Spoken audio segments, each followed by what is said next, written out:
Oi, pessoal, tudo bem? Desculpa aqui minha cara de cansada, que aqui foi o dia inteiro em aula, então foi... Mas é isso aí. Vocês estão me ouvindo bem?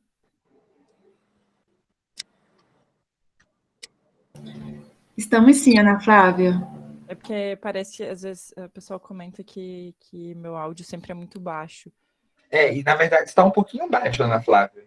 É, alguma configuração no meu computador que eu não sei o que é e tá dando problema, mas aí eu vou tentar falar alto e perto do microfone aqui. Daí consigo, assim. Aí consigo ajudar melhor. Bom, eu vou me apresentar então um pouquinho, né? Na verdade, você já apresentou e obrigada mesmo. Na verdade, agora eu tô até na Alemanha porque eu vim visitar um amigo aqui na Universidade de Freiburg, que é uma universidade bem. Eu não sei se o pessoal é de engenharia florestal, mas para engenharia florestal, a Universidade de Freiburg é bem importante. Então, vim dar um oi aqui pro pessoal. Aí, mas, enfim, é o mesmo fuso da Hungria. Ah, que mais que... Ah, tá. E aí, em relação ao assunto, realmente o tema ficou análise e processamento dos dados, mas eu não... eu acho que a gente acabou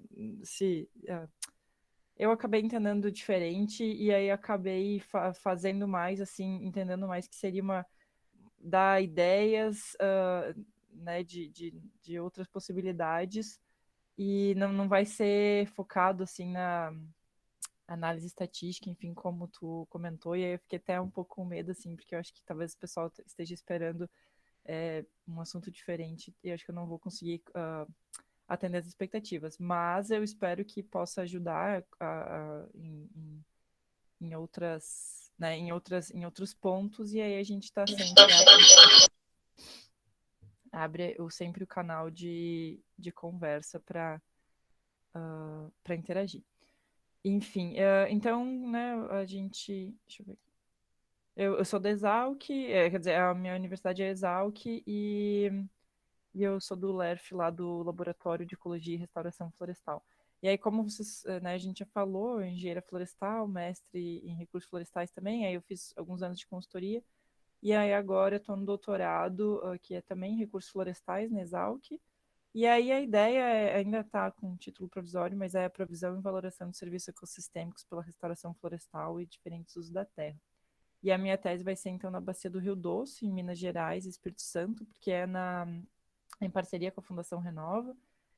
Isso tudo veio depois enfim, né, que tinha uma parceria com o laboratório, e aí foi nessas, entendendo a necessidade da Bacia do Rio Doce de restauração, acabei conduzindo a minha pesquisa para essa questão, principalmente de serviços ecossistêmicos, que a gente ainda tem bastante chão pela frente, mas ao mesmo tempo que a gente tem chão pela frente, né, ao estudar, a gente também percebe que às vezes é só mudar um pouco a nossa abordagem da pesquisa enfim, é isso acho que eu gostaria de elucidar para poder trazer esse tema à tona, né? Porque às vezes a gente acaba fazendo os trabalhos, e claro, vão ser super importantes, mas no fim das contas são muito semelhantes e a gente vai só enviesar mais na questão da análise, assim, vai só mais enviesar nessa questão da natureza como prestadora de serviços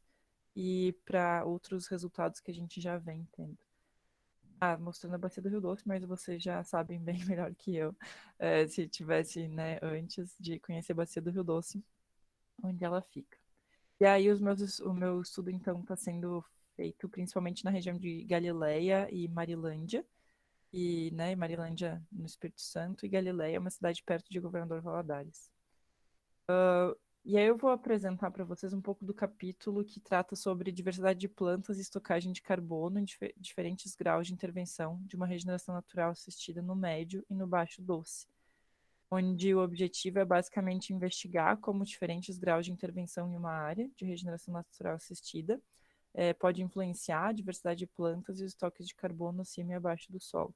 Na verdade, eu vou mostrar, assim, junto com demonstrando um pouco como é esse capítulo, e aí depois fazendo algumas outras relações que eu vinha, né, que eu vim tendo, assim, alguns insights, e inclusive até um insight que hoje nas aulas, né, que eu tive com a professora aqui da Hungria, consegui também ter mais insights sobre indicadores ecológicos que a gente pode utilizar nessa questão da valoração biofísica do serviço ecossistêmicos. Então, só para vocês entenderem, eu estou fazendo um experimento nesse capítulo do doutorado, que aí ele é em Galileia, 5 blocos, 4 tratamentos, e a mesma coisa em Marilândia, que é uma repetição, né, entre o baixo e o médio, entre o médio e o baixo doce. Aí são 4 tratamentos em que a gente fez o seguinte, a gente fez o controle, obviamente, né, o controle, o testemunha que nada foi feito na regeneração natural, e aí no tratamento 2, então a gente fez a roçada de gramíneas e adubação de regenerantes, na regeneração natural mesmo, né, que é uma das formas de fazer a regeneração natural assistida.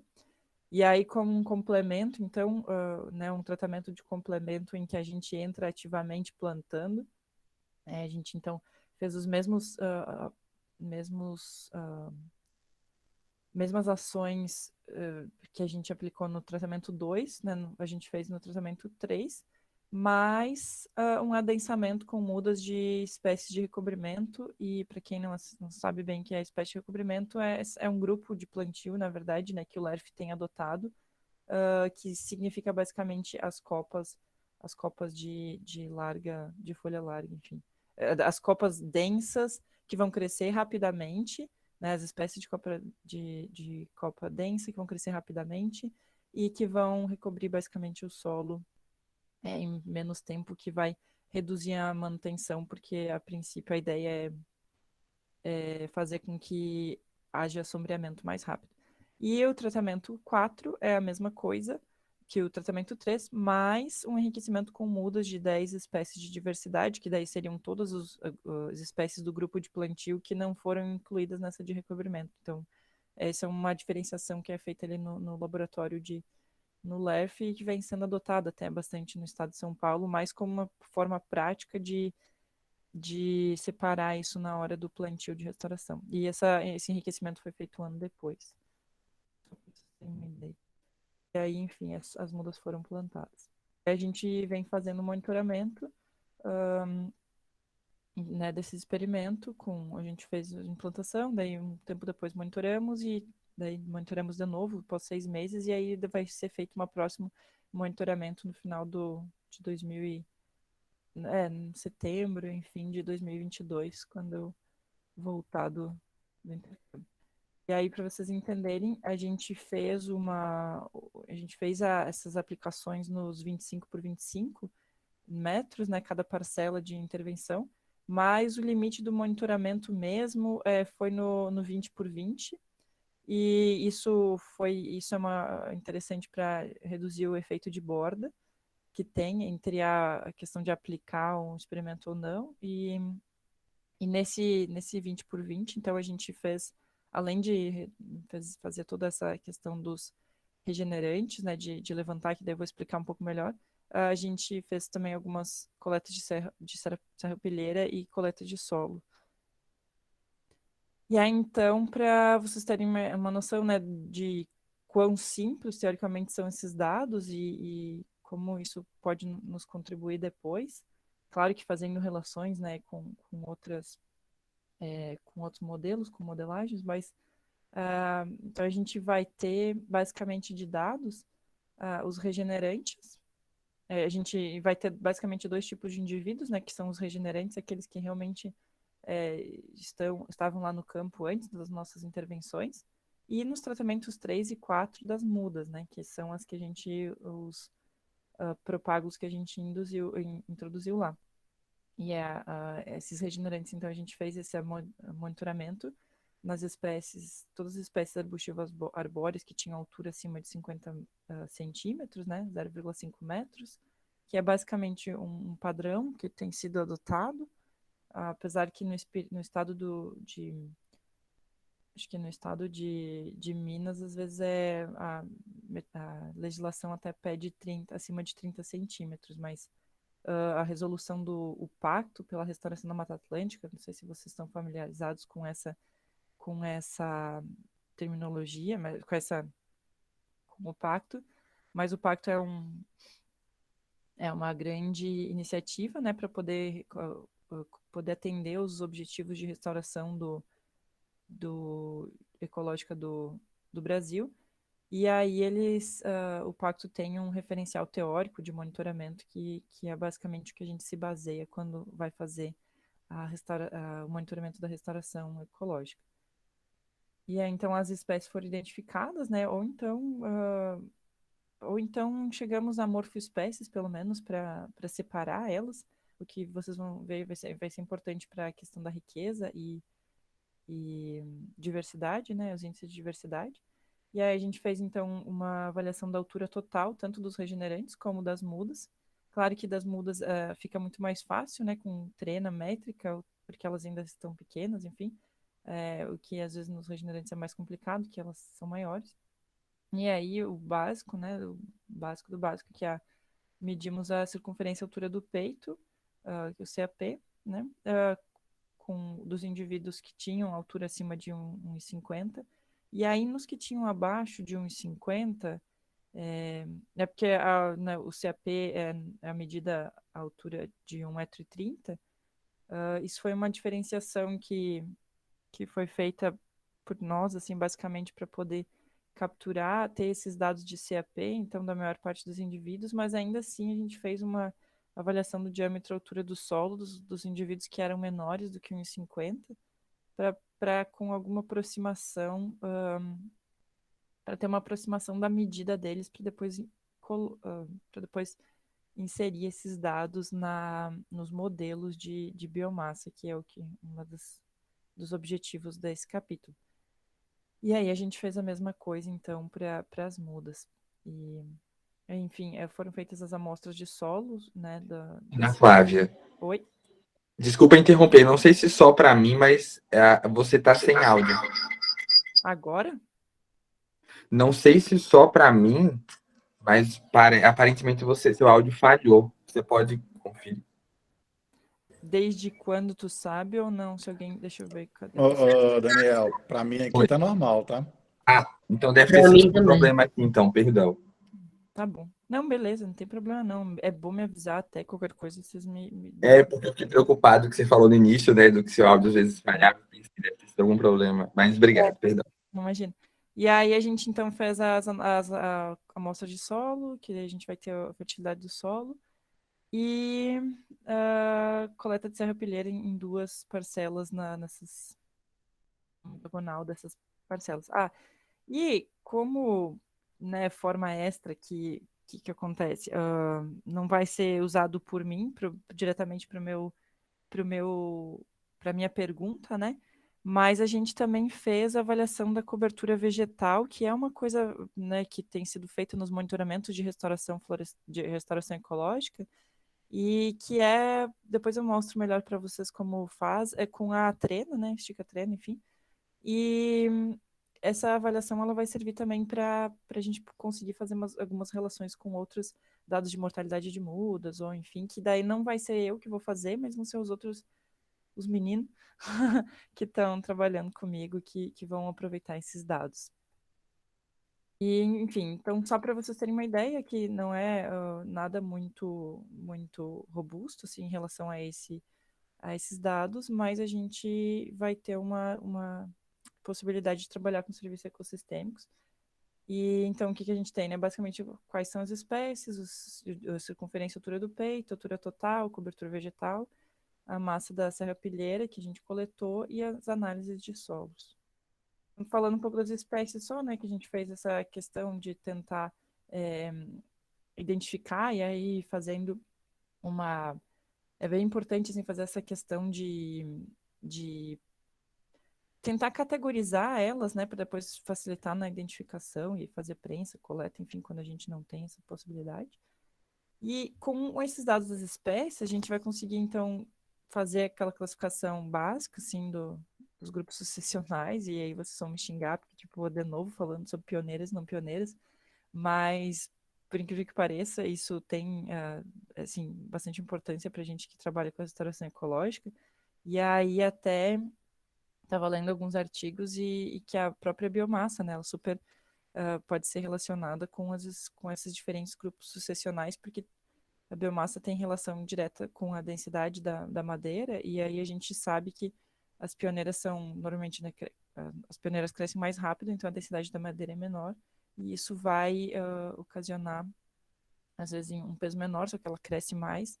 Então, existe uma relação entre biomassa e diferentes grupos sucessionais. E aí posso também fazer essa classificação das espécies em relação a grupos funcionais, né, que se relaciona às funções que essas espécies elas têm nessa, né, tanto as minhas espécies regenerantes quanto as minhas espécies que eu plantei, mas assim, com o simples fato, né, de ter as espécies, a gente vai conseguir fazer a gente vai conseguir ter essa noção dos diferentes grupos funcionais que tem e se possível, né, posso fazer algumas relações até em índices de diversidade e de diversidade funcional, por exemplo, né, entre outras questões. Claro que isso implicaria em ter que fazer uma busca gigantesca, assim, na na literatura, né, para poder buscar esses atributos de cada espécie, mas também seria uma possibilidade tendo basicamente nessa a nível de espécie. E aí, enfim, posso fazer a riqueza das espécies e ter os índices de diversidade.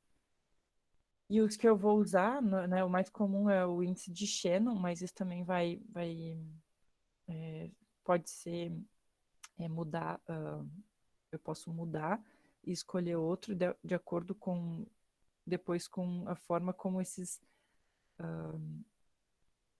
como eu vou entender assim, em relação aos meus, o restante da minha comunidade vegetal, né? Mas normalmente se utiliza mais o Shannon e ele nos dá uma noção assim de como estão distribuídos essas espécies em relação à sua abundância, né? Se estão bem como essas espécies elas estão, se elas estão todas todas concentradas, né, em uma espécie ou não, ou se elas estão de forma mais geral. E também tem relação com ecohabilidade de Piolô, que é basicamente isso também, né? Se as espécies elas estão distribuídas mais em poucos indivíduos ou se poucas espécies ou muitas espécies. E aí a gente tem então, né, o dado básico, assim, que é o nosso CAP, que é a circunferência altura do peito, que é um dos, né, mais é, facilmente assim de se obter, que também vocês podem, né, perceber que não precisa nada de muito, a não ser uma trena de costureiro. Eu estava toda hora indo na papelaria para comprar trena, porque eu sempre perdia, mas enfim, uma coisa que compra ali na papelaria é que vai, né, vai me permitir a, medir a circunferência, a altura do peito das árvores, e depois eu vou conseguir aplicar isso em vários outros detalhes, inclusive a biomassa, né? E aí a altura total, claro que eu posso, né, poderia medir ela com aparelhos, com uma vara graduada, ou com a trena métrica. Claro que a trena a gente então utilizou para as espécies, para as mudas, porque no início elas eram menores, depois até eu já estava precisando de uma vara graduada para as mudas, porque elas já tinham crescido bastante, mas essa vara graduada também não deixa de ser uma uma forma barata, assim, de você fazer a estimativa da altura. Como eu estava trabalhando com regeneração natural, a altura não era muito grande, mas não era muito alta, mas a gente conseguiu fazer uma boa estimativa da altura.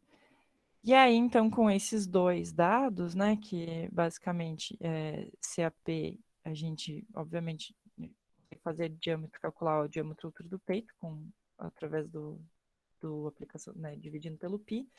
E aí a gente teria, então, a possibilidade de fazer área basal e dominância, que é o básico, digamos, uma fitossocionomia, entre outras questões, mas também posso aplicar junto com a altura total, fazer o volume de madeira, o volume, enfim, que eu tiver interesse, ah, se eu tiver interessado, né, em outras questões, mas o que mais tem sido basicamente a bola da vez, ou a moda, é essa questão da biomassa. E por que a biomassa? Porque ela está, né, diretamente relacionada com carbono, carbono estocado, e aí, né, mudanças climáticas, necessidade de verificação cada vez mais, de estudos né, que, ah, que, que avaliem carbono estocado, o potencial de estoque de carbono, enfim.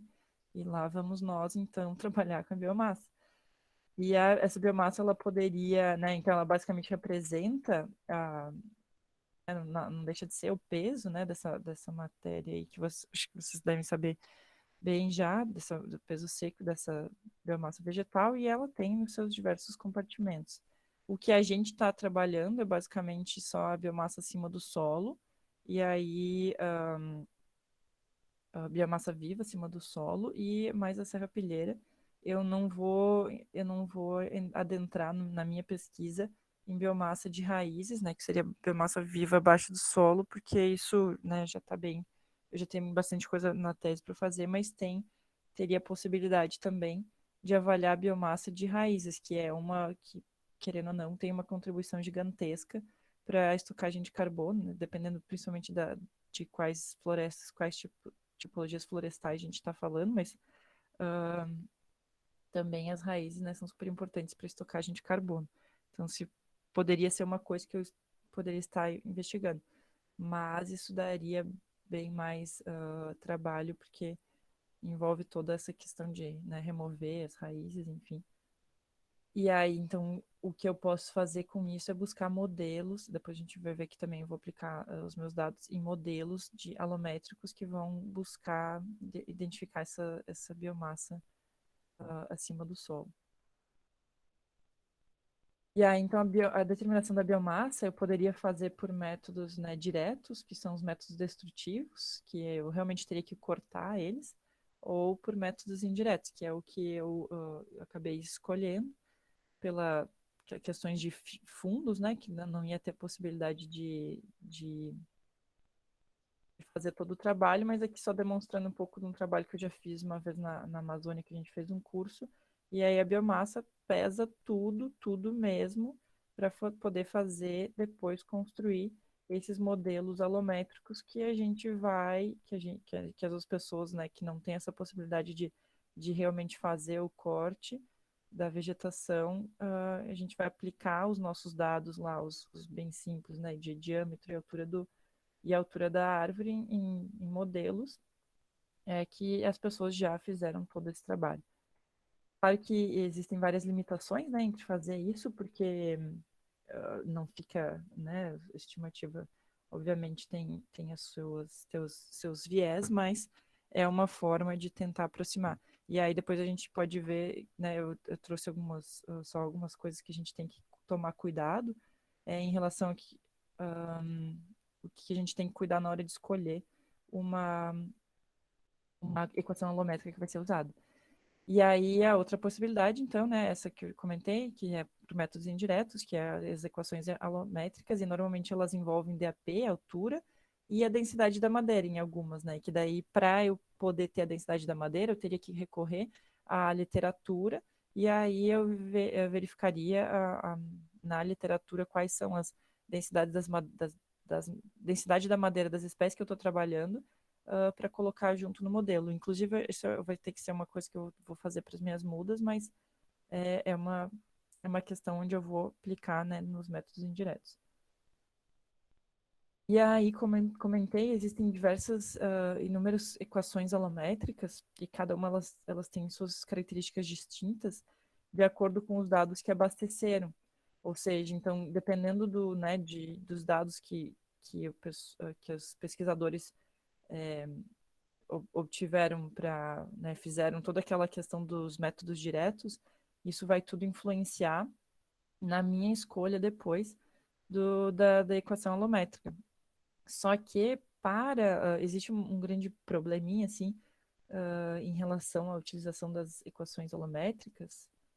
Um probleminha é que para a Mata Atlântica existem poucas equações holométricas que são utilizadas.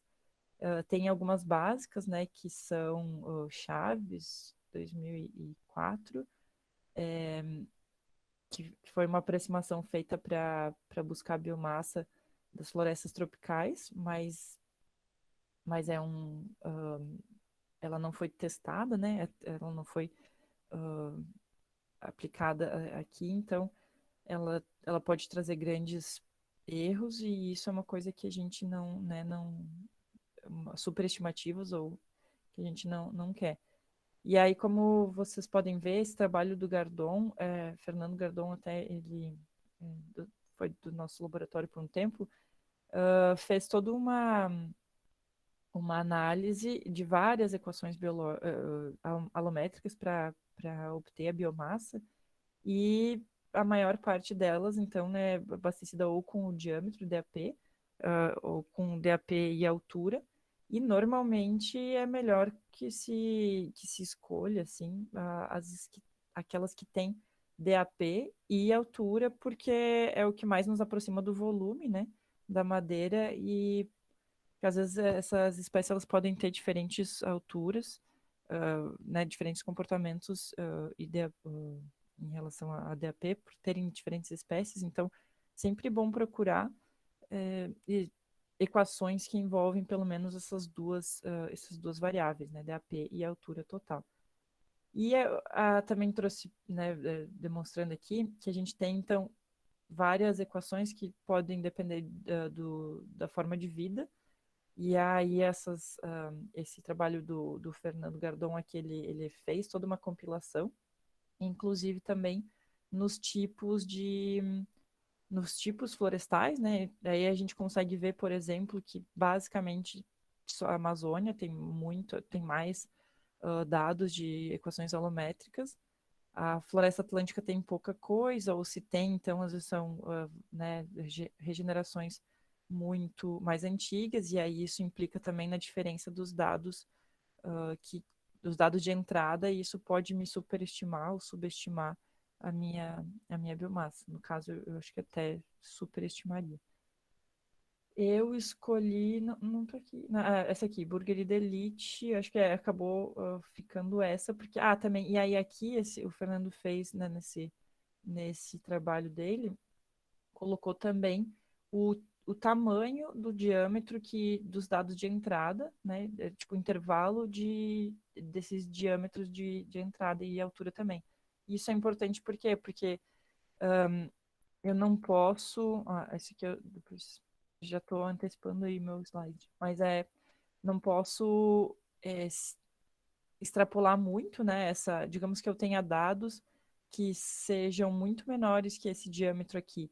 Então, se eu colocar aqui, se eu pegar e aplicar essas fórmulas em dados que são muito menores do que desse intervalo que alimentou a criação desse modelo, eu vou estar subestimando ou superestimando, porque eles não foram incluídos. Então, eu posso possivelmente estar errando na minha estimativa. Então, por isso que é sempre bom tomar cuidado na característica dos nossos dados para poder escolher, digamos, uma equação alelométrica. E isso vai valer também, digamos, se alguém quiser uma equação de volume, enfim, né?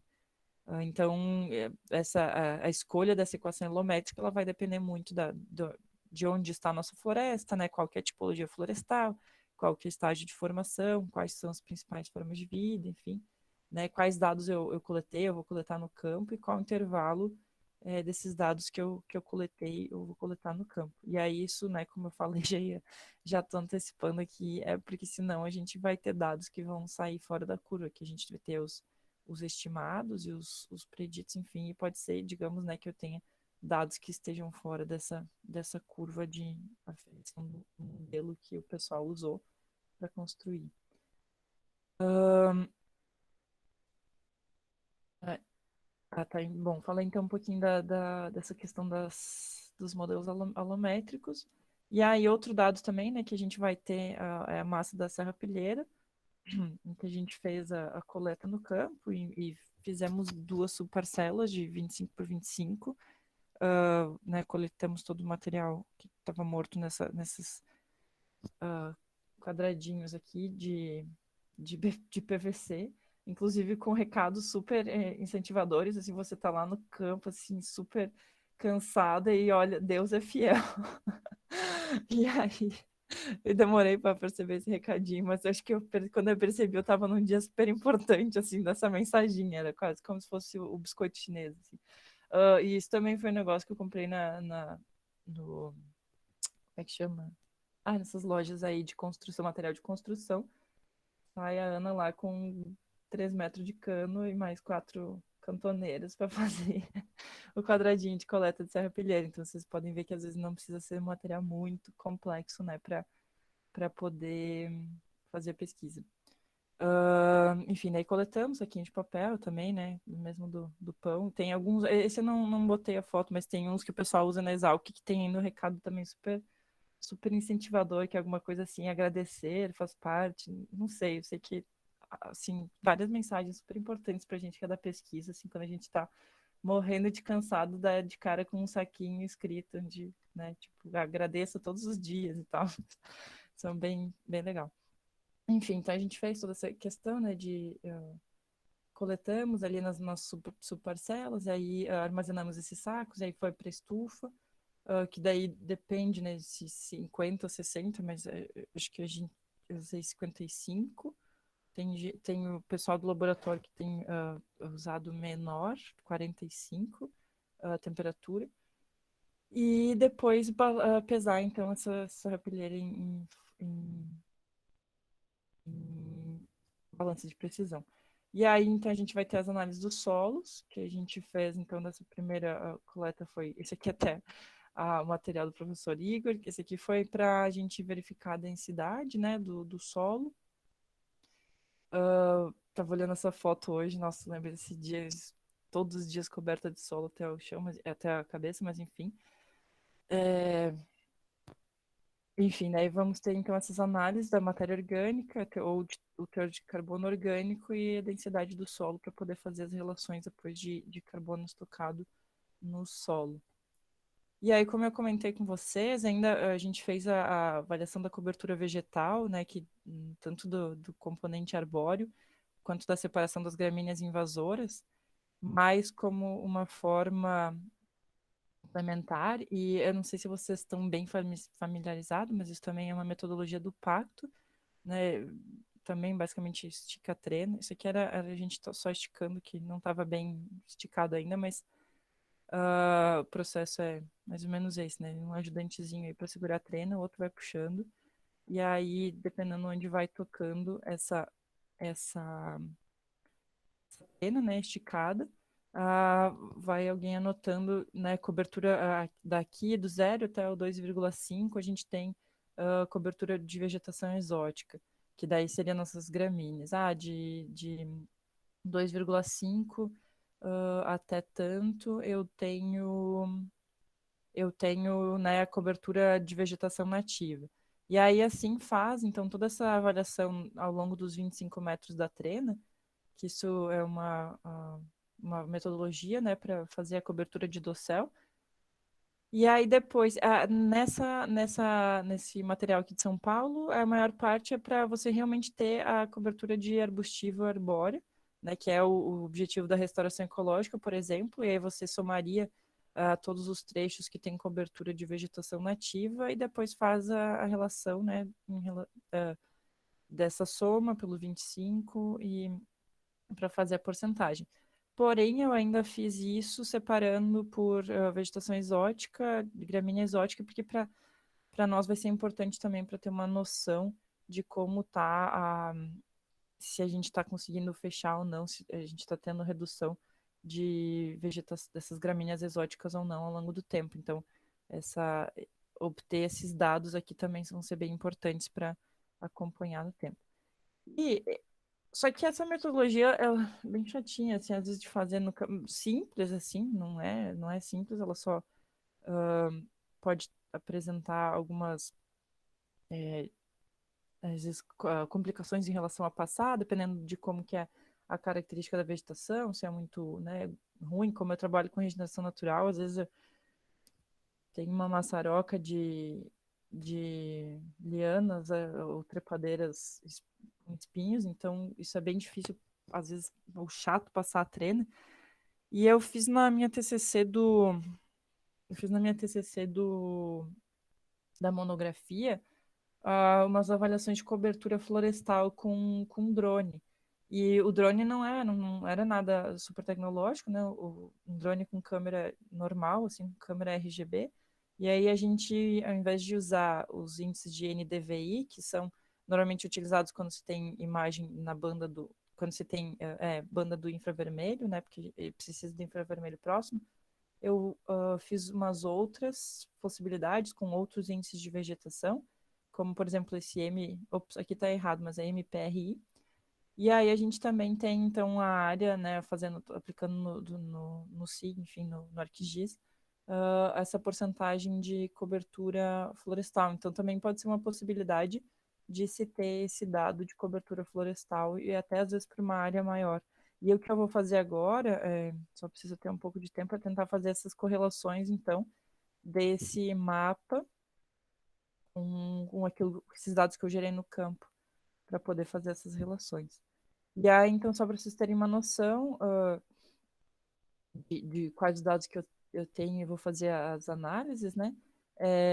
Então, o meu CAPzinho e tal, super, né, simples, coletei, eu vou conseguir fazer dividindo por π, vou ter o acesso ao DAP, com isso vou alimentar as equações alométricas que eu comentei com vocês, e tanto de regenerantes como de mudas.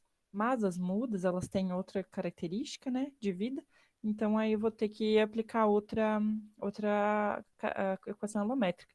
E aí a que mais tem sido usada até agora, mas aí depois acabou de ser publicado um trabalho da nossa colega de laboratório, que também fez uma avaliação muito legal da biomassa em áreas de restauração ecológica, com até 5 anos. Então agora vocês já podem, se precisar, quem precisar fazer isso, pode já seguir a equação alométrica dela, que é a Nani Zanini, e é Zanini 2021. Depois eu coloquei ali. Enfim, né, se vocês precisarem, já tem outra possibilidade de mais um modelo de equação alométrica, onde essas, né, tanto a Feres quanto a Zanini fizeram aquele método destrutivo para poder criar essas equações holométricas para a gente poder usar agora no futuro. Então a minha serrapilheira, vou ter o peso seco delas e o meu estoque e perdão, enfim, tendo então a minha a biomassa acima do solo, e também o meu peso seco de serrapilheira, eu vou conseguir ter a estimativa da biomassa acima do solo, e aí aplicando nesse teor de carbono, que é essa relação entre biomassa e carbono, eu vou ter, e mais a relação do teor de carbono no solo, eu vou conseguir ter a estimativa de carbono total dessas minhas áreas em regeneração natural.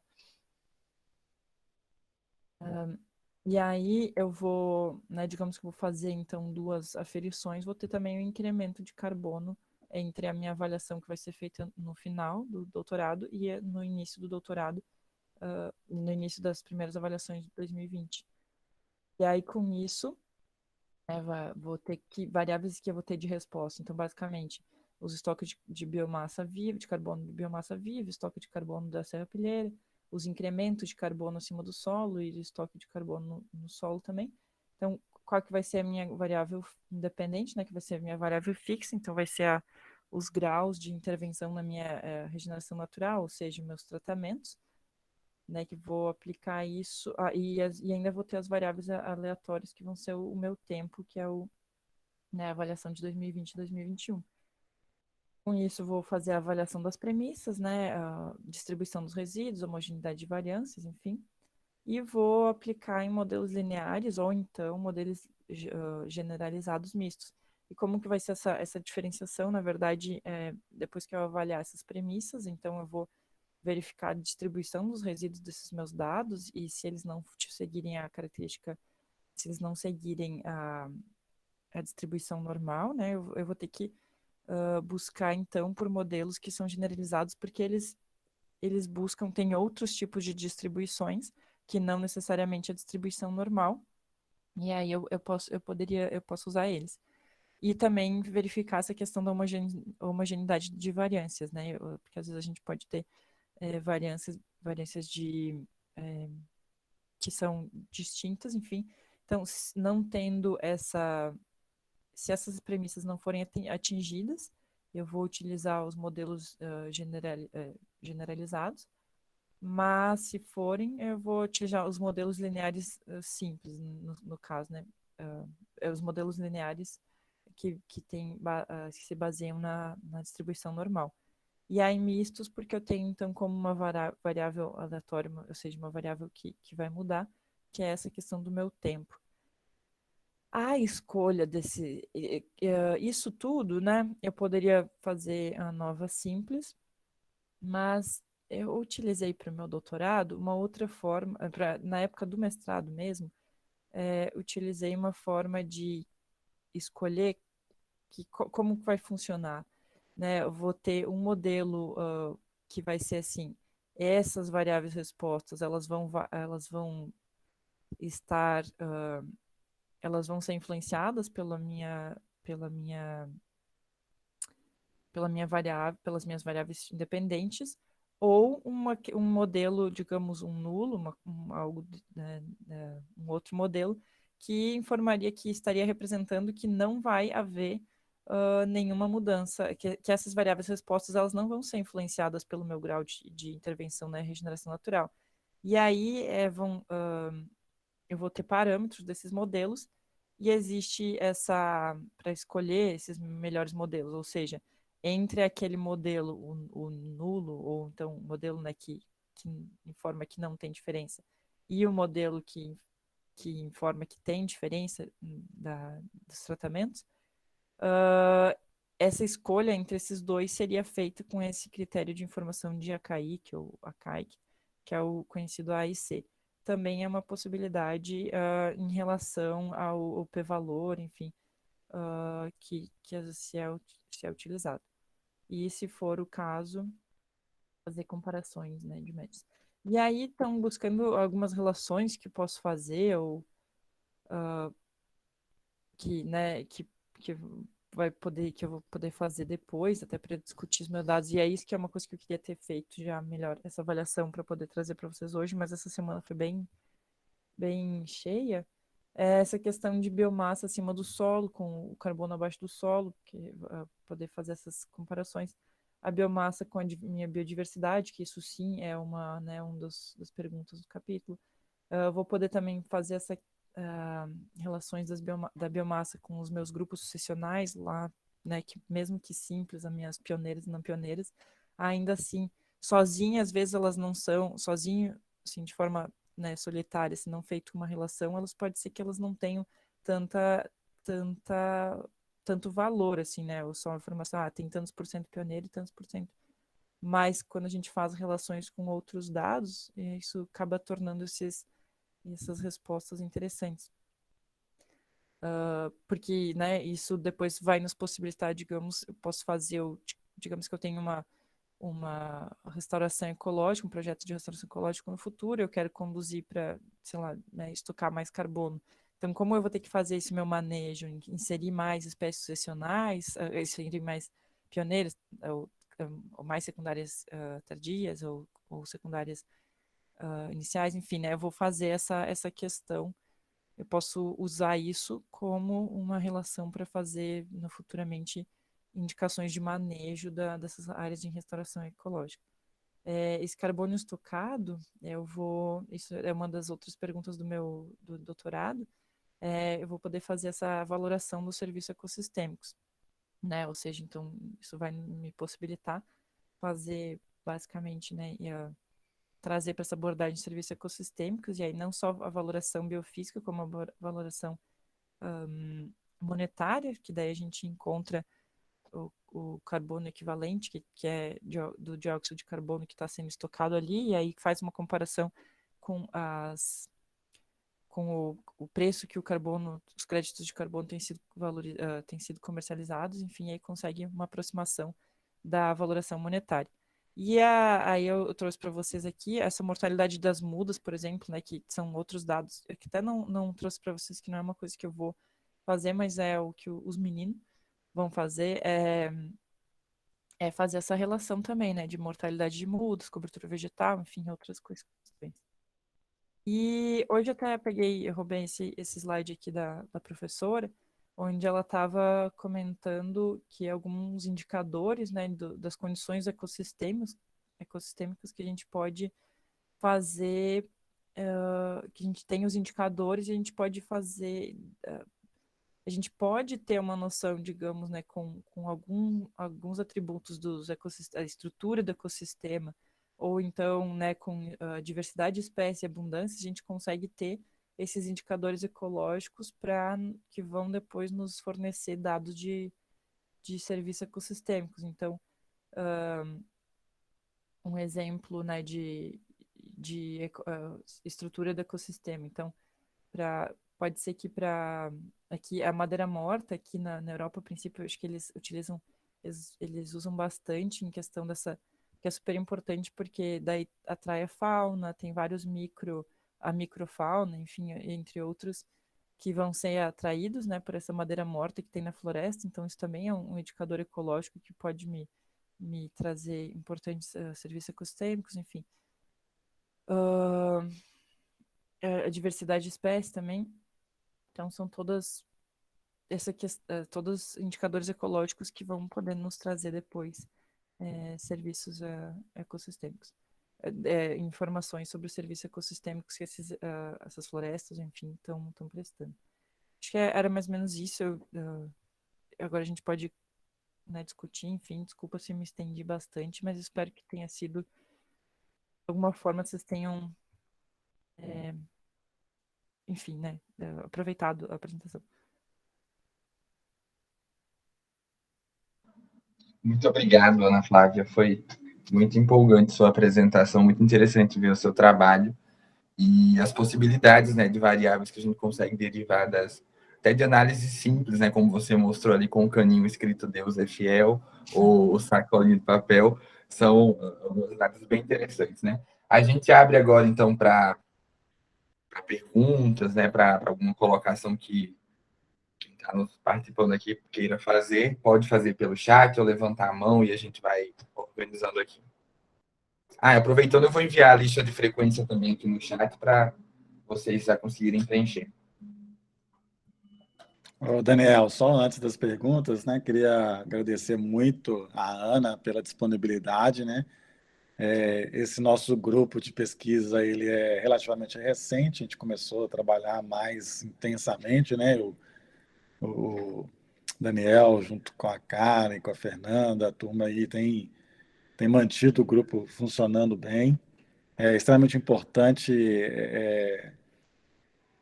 esse tipo de ação, né, principalmente na nossa área, né, recuperação de áreas degradadas, é uma área multidisciplinar, né? E, infelizmente, a gente não domina todas as áreas, né? E aí, essa união de esforços aí de pessoas de diferentes áreas, ela é fundamental, né? Acho que ficou muito claro aí para quem assistiu, acho que a grande maioria aqui é da área de solos, né? Ou então está lá nos solos, fazendo algum tipo de atividade nos solos. E a gente tem sempre como a gente é do solo, a gente tem um costume muito grande de trabalhar com muitos indicadores de solo, né? E menos de vegetação.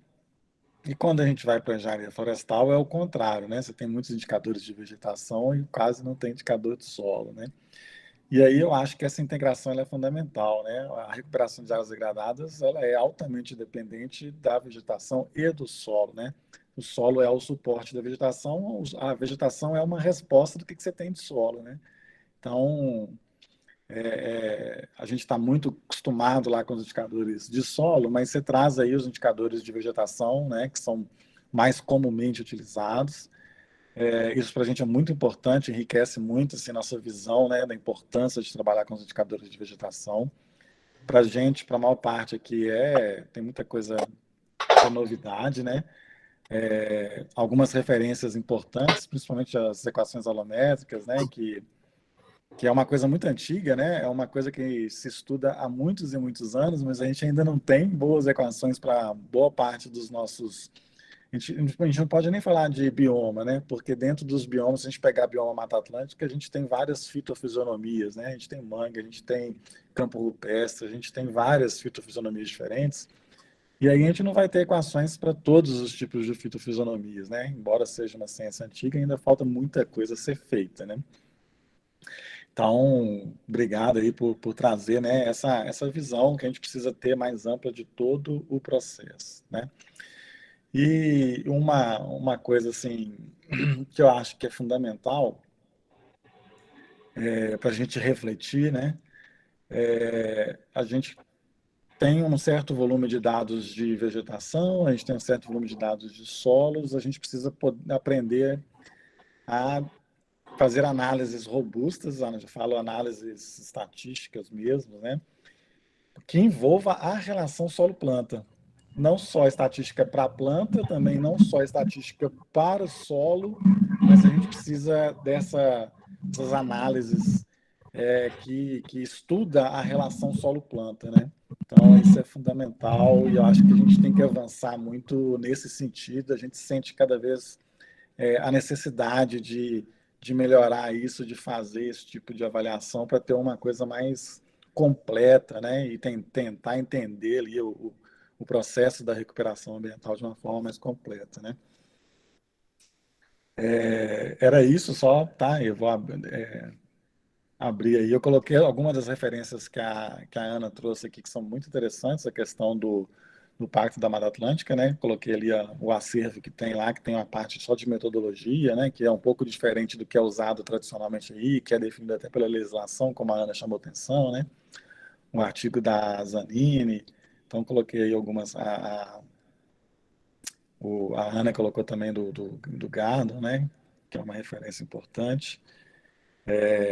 E mais uma vez, Ana, muito obrigado, né? A gente sabe que estando fora, a gente tem uma série de atividades aí que não só do nosso trabalho acadêmico, né? Mas são várias outras coisas, né? E não é fácil, não, mas obrigado aí pela sua disponibilidade, tá bom? Eu que agradeço, na verdade. Não, eu que agradeço e estou feliz assim em poder contribuir com, né, mesmo que com que a gente pode. E sim, concordo totalmente com essa questão da relação, tanto é que eu estou fazendo o caminho contrário agora, né? Que eu estou, beleza, sei bastante vegetação, bastante, né? A gente sabe um pouco de vegetação, mas daí agora eu estou correndo atrás para poder fazer essa questão, né, do solo. E tem várias coisas assim interessantes que sim, que tem vezes que a gente vai conseguir fazer relação, mas numa dessas não consegui, no avançar da carruagem não deu tempo de trazer tudo, mas acho que se quiser a gente pode até combinar uma outra, sei lá, daqui a 3 meses eu volto, que daí, beleza, pessoal, agora eu descobri todas as formas de relacionar isso daí, vegetação e planta. Mas uma coisa que a gente até já comentou, que, que abriu os olhos foi essa questão do carbono. E aí isso vai poder ser interessante, assim, essa correlação até cobertura florestal com a minha, né, com o meu carbono, digamos, no solo.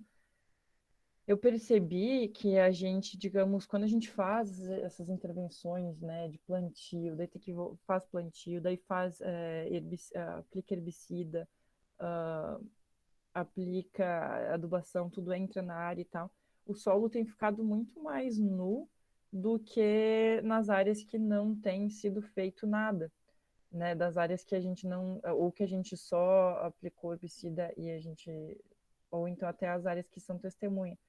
E como eu vou ter os dados de solo, de carbono orgânico, enfim, até de fertilidade, eu às vezes até fico preocupada que para a questão dos serviços ecossistêmicos do solo, essa intervenção toda que eu vou estar fazendo em relação a plantio, né, da vegetação, pode ser que ela vai danificar ali o meu conteúdo de carbono orgânico ou até outra questão de fertilidade porque eu vou estar entrando tanto nessa área para fazer intervenções e vou estar tirando aquela camada, digamos, né, de vegetação de gramíneas que poderia estar protegendo o solo e não vai estar.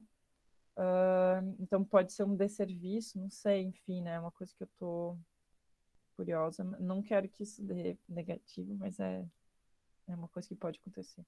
E aí eu vou conseguir fazer essa correlação com esses meus dados de cobertura vegetal, porque também eu tenho ali, né, tanto de... também, além de fazer só a cobertura de arbóreas com a cobertura de vegetação gramíneas, também fiz, analisava onde que tinha solo exposto. Então, fazendo essa questão toda, a gente consegue ter essas relações. Ô, Ana, eu fiquei em dúvida naquelas equações alométricas que você mostrou, eu acho que é do Gordon, né, a referência, tinha uma coluna que existia a possibilidade da entrada de dados ser com intervalos, né, intervalos de diâmetro, de circunferência, intervalos de altura. Em todo o modelo, ele é alimentado com intervalos ou só para algumas variáveis? Não, na verdade, aquela coluna que ele criou, né, porque esse foi uma revisão sistemática que ele fez para buscar vários trabalhos que faziam, que trabalharam com equações alométricas, né?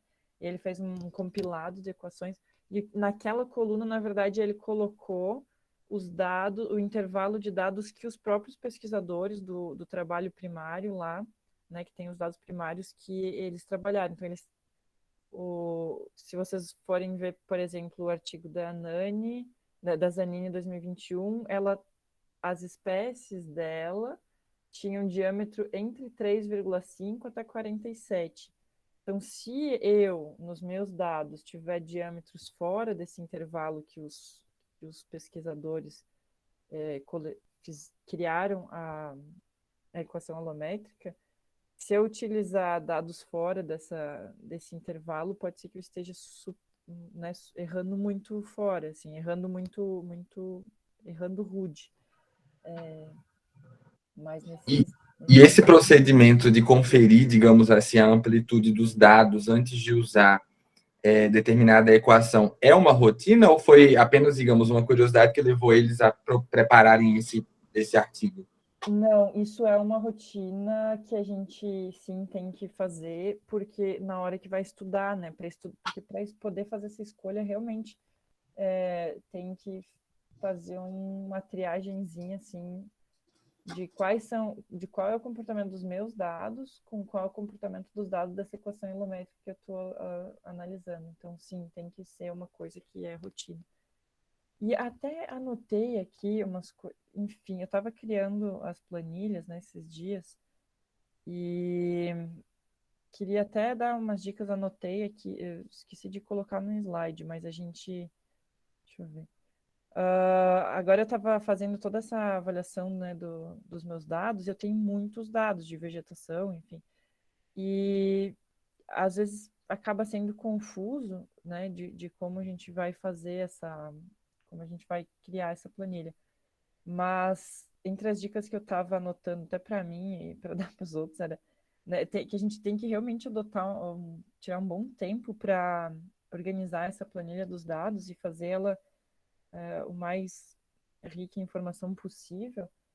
E uma coisa, anotar todos né, criar naquele mesmo arquivo assim, do Excel, pode ser o que a gente chama de metadados. Não sei se vocês também têm essa rotina, mas é o metadado, né? Então, o que significa cada coisa? Eu poderia mostrar aqui um exemplo, mas né, se eu estou aqui com o número do FUST, significa que é aquele indivíduo tal. Então, isso para você mesmo, né, para você do futuro, para você né, outra pessoa, ter essa explicação, essa legenda dos dados numa outra aba, assim, que é super importante esse metadado. E eu acho que são coisas que a gente vai aprendendo com o tempo e seria, né, mais ou menos o que eu gostaria que tivesse me dito logo no início, ou o que eu gostaria que eu tivesse prestado mais atenção no início, sabe?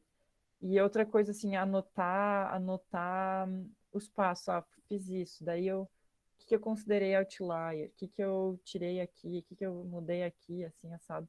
Fazer esse histórico quando vai criar a planilha é bem importante, né? Porque às vezes a gente tem uma coisa a fazer, daí tá trabalhando nisso. Daí, nossa, mas daí surge outra coisa e aí acaba que não continuou, não deu continuidade naquele momento.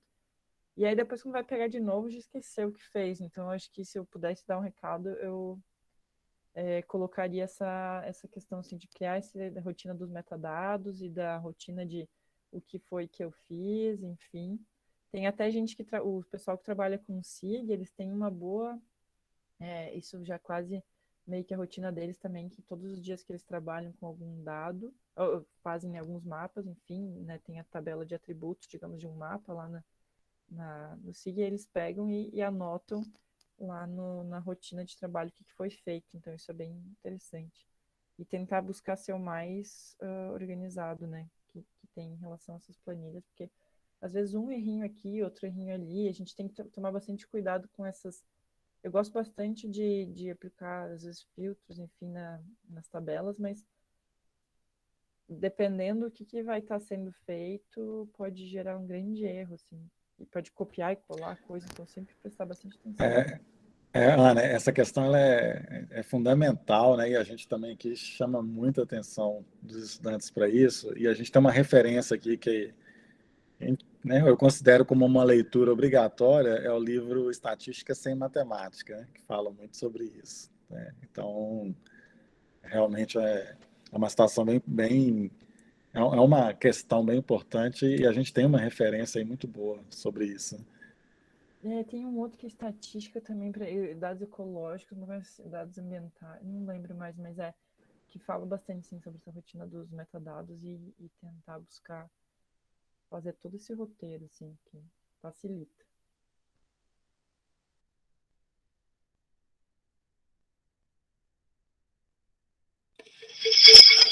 Mais alguma pergunta, alguma consideração? Karen. Obrigada, Ana, de novo aí, meus agradecimentos pela sua disponibilidade.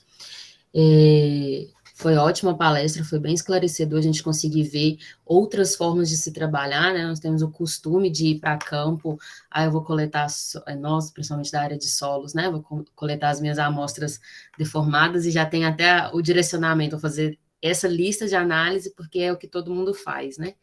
E aí a gente não percebe que a gente pode pensar em fazer outros tipos de coleta, que alguns colegas trabalham e a gente não conhece. Então, ver o trabalho de outras pessoas dentro da mesma analogia de pesquisa nossa é sempre importante e interessante.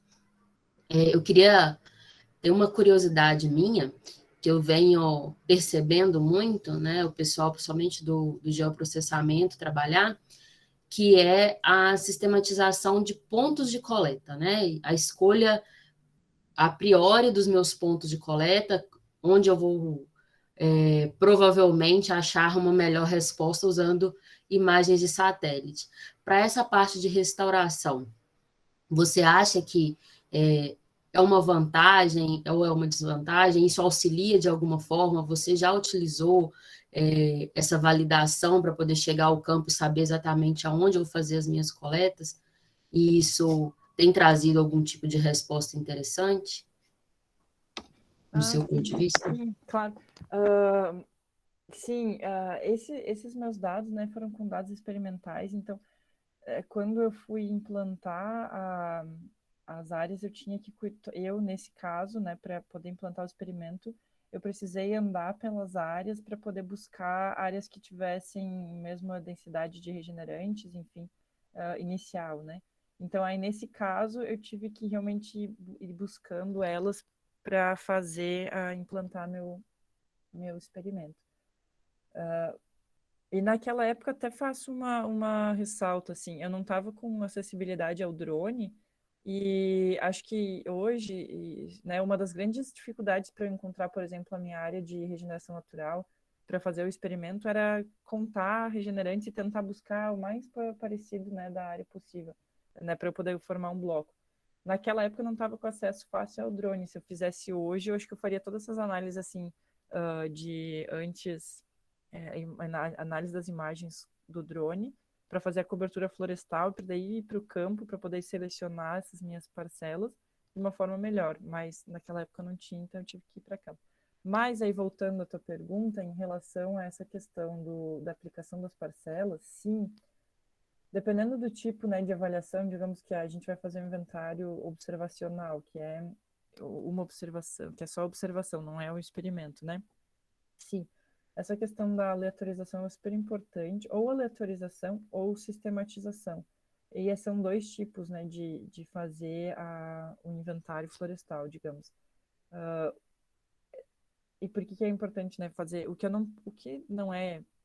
gente não deveria fazer é chegar lá e quando eu falo assim, que a escolha da minha parcela, meu sistema de inventário vai ser aleatório, não é aleatório eu chegar lá e decidir, vai ser aqui. Porque daí vai ter o meu viés como pessoa, que eu vou não, eu vou botar minha parcela aqui porque é mais fácil de medir, porque não tem tanta trepadeira lenhosa, enfim, né, com espinho, vai ficar mais fácil para eu medir. Não, isso não é isso para estatística não, a gente não pode fazer, porque a gente tem que se livrar desse viés humano de escolha. Então, quando a gente fala aleatório, é, digamos, pegar o mapa da nossa área, né? Se eu vou fazer um inventário florestal, pego o mapa da nossa área e vou alocar pontos, né? O aleatório vou fazer, eu vou digamos, fazer um grid de parcelas possíveis, né, dependendo do meu tamanho, e aí eu vou enumerar cada um desses quadradinhos e vou fazer um sorteio, né, para fazer o sistema aleatorizado. E aí, esse sorteio, eu vou seguir ele à risca. Quando eu for para o campo, vai ser naqueles locais. Isso faz com que eu tire esse peso, né, o meu viés humano. Outra forma de fazer essa aleatorização, que eu até já fiz algumas vezes, é você mandar o próprio SIG alocar ponto, o SIG, assim, o próprio ArcGIS ou até o QuantumGIS, que eu costumava utilizar, você manda lá no sistema alocar pontos aleatórios, e aí aqueles pontos aleatórios vão ser os pontos da sua parcela. Mas eu também poderia fazer, né, uma outra forma de fazer a metodologia de inventário florestal, eu definir que eu vou fazer tantas parcelas e aí vai ser vai ser sistemático, ou seja, vai ser de um ponto, depois mais 50 metros de distância dessa minha primeira parcela, mais 50 metros, enfim, né, faço um grid onde eu vou ter uma malha de parcelas distribuídas na minha área. Isso também é interessante porque também livra a minha escolha, assim, na hora de chegar no local de amostragem. Isso é, inclusive, uma prática super importante. E o que eu ia comentar mesmo, em relação à diferença entre o aleatório e o sistemático, isso vai variar muito dependendo da sua parcela, né, da sua característica da sua vegetação. Se a vegetação for muito heterogênea, ou, enfim, às vezes os pontos aleatórios vão acabar caindo muito lá num canto, né? E aí não vai mostrar o resto da tua floresta, mas se você tem, e aí nesse caso seria interessante você fazer a sistematização, porque aí você sabe que toda aquela região vai ser coberta e depois vai fazer a análise estatística. Eu até gosto mais, acho que, do sistema aleatorizado, porque dependendo do tamanho da área, fica mais fácil de deslocar de uma parcela para outra. Daí tu fez um ponto, sabe que daqui a 50 metros tem outro, e aí é mais fácil de fazer as coisas, eu acredito, né? Mas vai depender muito. E é, assim, super importante.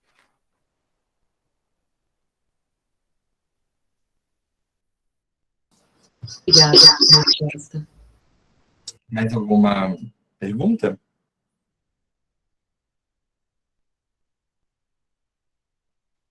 O que eu ia comentar, eu não sei se o Igor comentou com vocês, mas eu estou fazendo intercâmbio aqui na Hungria por um programa chamado Stipendium Hungaricum, e ele está com inscrições abertas para até dia 15 de janeiro, mas vocês já podem ir dar uma olhada no site. Vou colar ali quem quiser tiver interesse, e aí tem várias possibilidades. Então, no mestrado dá para fazer doutorado pleno, para quem está no doutorado, dá para fazer, acho que tem alguns programas que dá para fazer sanduíche, partial studies. Fazendo. Colei ele no link, no chat o link, se alguém quiser dar uma olhada. E se tiver dúvidas, não hesitem em me mandar mensagem, que se eu puder ajudar.